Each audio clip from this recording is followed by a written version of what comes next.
తండ్రి ఉంటాడమ్మా, ఒక తల్లి ఉంటుంది, వాళ్ళకి ఐశ్వర్యం ఉంటుంది. కానీ వాళ్ళు ఏం చేస్తారు తెలుసా, మనమే అన్ని తినేస్తే పిల్లలకే ఉంటుంది, మనం జాగ్రత్తగా ఉండాలి అని వాళ్ళు పండక్కి బట్టలు కొనుక్కోవడం మానేసి పిల్లలు కొట్టారు. ఈ త్యాగం కూడా పిల్లలు చూస్తారు. మా నాన్నగారు ఎప్పుడు కొత్త పంచి కట్టుకోవడం చూడలేదు, ఎవరైనా కొనిస్తేనే కట్టుకున్నారు కానీ ఆయన అంతటా ఆయన కొనుక్కోలేదు అని ఈ కొడుక్కి అనిపించింది అనుకోండి, వాడు ఆ తండ్రిని ఎలా చూసుకుంటాడు, జాగ్రత్తగానే చూసుకుంటాడు.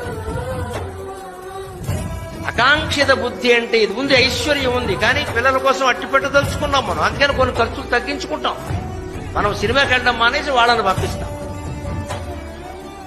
కొత్త దంపతులు ఇంట్లో ఉన్నారంటే పెద్దవాళ్ళు కొన్ని కోరికలు మానేసుకుంటారు. వద్దు వాళ్ళ కుర్రాళ్ళు వాళ్ళు సరదా పడుతున్నారు, వాళ్ళు వెళ్ళలేండి, మనం ఎందుకు, మనం కూడా పెడితే హోటల్ బిల్లు ఎక్కువైపోతుంది అని వీళ్ళు నాకు ఈ పూట తినాలని లేదురా అని తల్లి ఆగిపోతుంది. ఎందుకంటే డబ్బులు ఖర్చు అవడం ఇష్టం.